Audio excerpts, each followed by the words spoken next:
Sambil berjalan, Dirga mengeluarkan ponselnya dan menonton video yang telah dia ambil sebelumnya.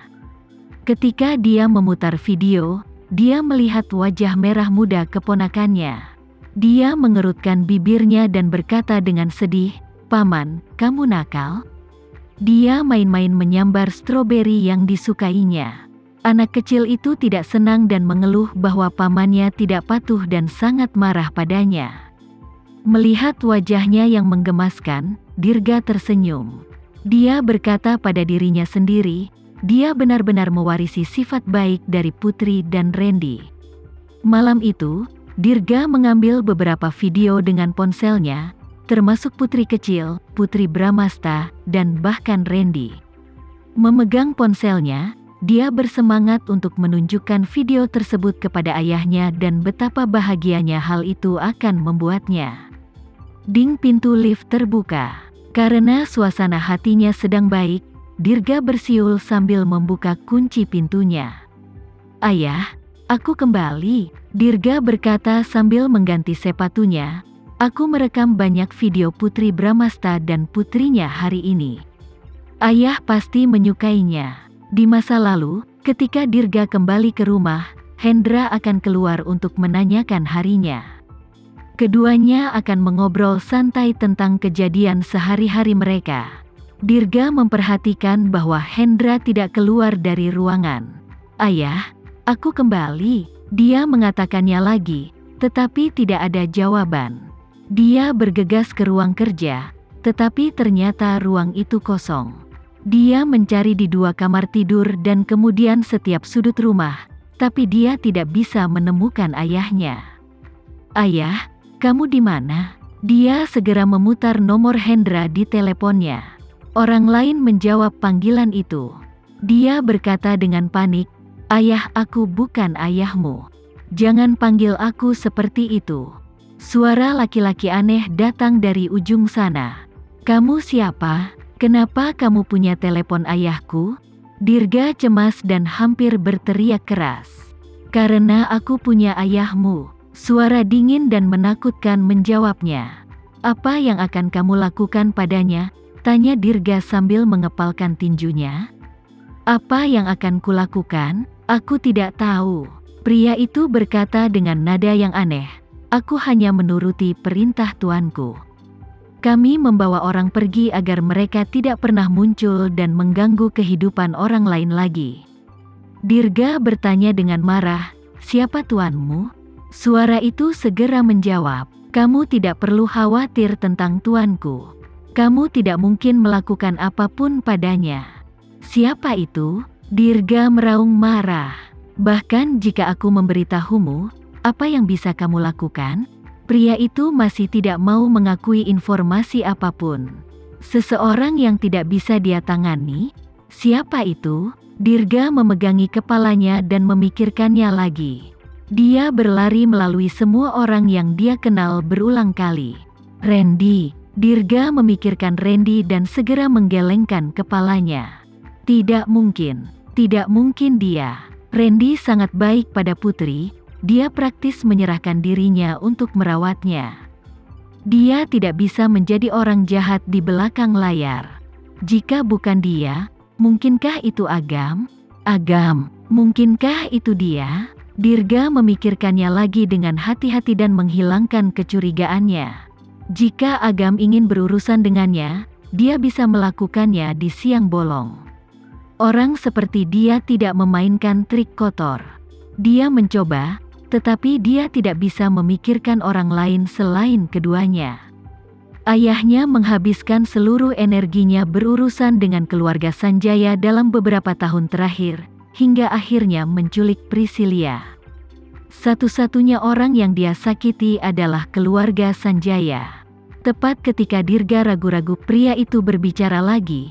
"Dirga, kami tidak akan menyakiti ayahmu selama kamu mengirimnya pergi sejauh mungkin dan tidak pernah muncul lagi. Kami jamin dia tidak perlu khawatir tentang sisa hidupnya." Dirga berkata dengan marah, "Apa maksudmu?" Pria itu menjawab, "Ini yang diinginkan tuanku. Selama ayahmu menjauh dari kota Jakarta di masa depan, dia akan memberimu banyak uang untuk masa depannya. Dirga sangat marah. Jangan pernah memikirkannya. Pria itu tertawa menakutkan. Jika kamu tidak menyuruhnya pergi, jangan salahkan kami jika kamu tidak pernah melihat ayahmu lagi. Dia seharusnya sudah meninggal lebih dari 20 tahun lalu, tapi dia berhasil hidup selama ini. Bukankah itu sudah cukup baik? Kamu, Dirga menggertakkan giginya dan menggeram. Dia memegang ponselnya lebih erat lagi. Pembuluh darah biru di punggung tangannya menjadi lebih menonjol. Aku akan memberimu waktu setengah jam. Ketika kamu membuat keputusan, hubungi kami saja. Ingat, jangan terlalu banyak berpikir, atau kamu dan ayahmu akan berpisah selamanya. Setelah itu, dia menutup telepon. Dirga mendengarkan bunyi bip dan sangat marah sehingga dia ingin membanting telepon ke lantai. Siapa itu? Dia baru saja pergi sebentar, namun ayahnya telah dibawa pergi. Pintu dan jendela rumah belum dibobol, sehingga hanya tersisa dua kemungkinan. Pintu dan jendela rumah masih utuh, tapi entah kenapa, seseorang mendobrak masuk dan menculik ayahnya. Hanya ada dua kemungkinan. 1. Ayahnya membuka pintu dan membiarkan para penculik masuk. 2. Para penculik membawa kunci dan membiarkan diri mereka masuk. Sambil berpikir, Dirga menatap kamera lubang jarum yang dipasang di dinding.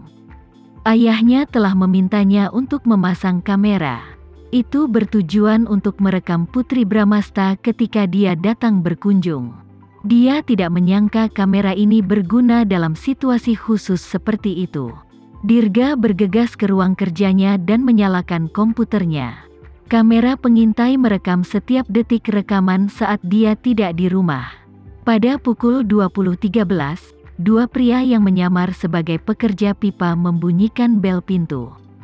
Karena penampilan ayahnya, mereka sepakat bahwa Hendra Guna tidak akan membukakan pintu meskipun Dirga tidak ada di rumah. Hendra mendengar bel pintu.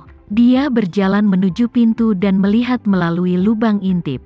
Dia tidak mengenali orang-orang di pintu. Jadi, dia kembali diam-diam ke ruang kerja.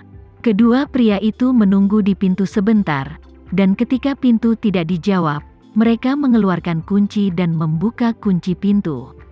Saat dia mendengar pintu terbuka, Hendra mengira Dirga telah kembali. Dia keluar dari ruang kerja dan berteriak, "Dirga!" Begitu dia mengatakan itu, dia menyadari bahwa bukan Dirga yang ada di depan pintu. Dia menjadi gugup dan ingin kembali ke ruang kerja, tetapi sebelum dia bisa bergerak, dia sudah ditangkap oleh kedua pria itu. "Siapa kamu? Apa yang kamu inginkan?" Dia bertanya, "Berjuang." "Mengapa kamu bertanya begitu banyak?" Salah satu pria itu bertanya sambil membuatnya pingsan. Hendra Guna pingsan. Salah satu pria menjadi khawatir dan bertanya dengan panik, "Kamu memukulnya begitu keras. Bagaimana jika dia terluka?" Asisten Rizal memberi kita instruksi khusus. Dia adalah ayah dari istri majikan.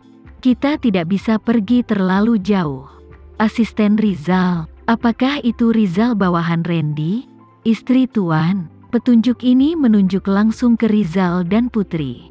Mungkinkah mereka? Rizal telah berada di sisi Randy selama lebih dari 10 tahun. Dia setia pada Randy. Semua yang dia lakukan adalah di bawah instruksi Randy. Apakah ini berarti dalang di balik semua ini adalah Randy? Mungkinkah itu benar-benar Randy? Akankah Randy berpura-pura menjadi orang baik sambil diam-diam memerintahkan orang untuk menculik ayahnya? Dirga tidak tahu. Dia tidak yakin, tapi dia juga tidak berani memanggil Randy. Jika dia benar-benar melakukan ini, dia tidak bisa memberitahu dia bahwa ada kamera pengintai di sini. Ayahnya pasti akan dibunuh. Waktu hampir habis. Dalam waktu singkat, Dirga berada dalam keadaan kacau. Dia tidak tahu harus berbuat apa. Dia tidak dapat menemukan orang lain untuk membantu. Memanggil polisi akan lebih buruk. Singkatnya, dia tidak bisa memberitahu siapapun sebelum dia yakin siapa yang menculik ayahnya. Saat itu, ponselnya berdering. Itu adalah panggilan Putri. Dirga sangat senang karena dia mengira dia memiliki satu harapan terakhir. Dia langsung menjawab, "Putri." Dia ingin dia menanyai Randy atas namanya, tetapi dia menelan kata-katanya. Untuk saat ini, dia hanya menebak-nebak. Dia tidak punya kepastian bukti bahwa Randy terlibat dalam apapun. Sebagai kakak Putri, ia masih berharap agar orang yang selalu ada di dekatnya bisa diandalkan dan disayanginya dengan tulus. Dia berharap setelah mengalami begitu banyak kesulitan, dia bisa hidup bahagia dan damai. "Kakak, apakah kamu sudah sampai di rumah?" Suara Putri Bramasta sangat lembut. Dia menduga bahwa dia baru saja menidurkan putri kecil dan tidak ingin membangunkannya.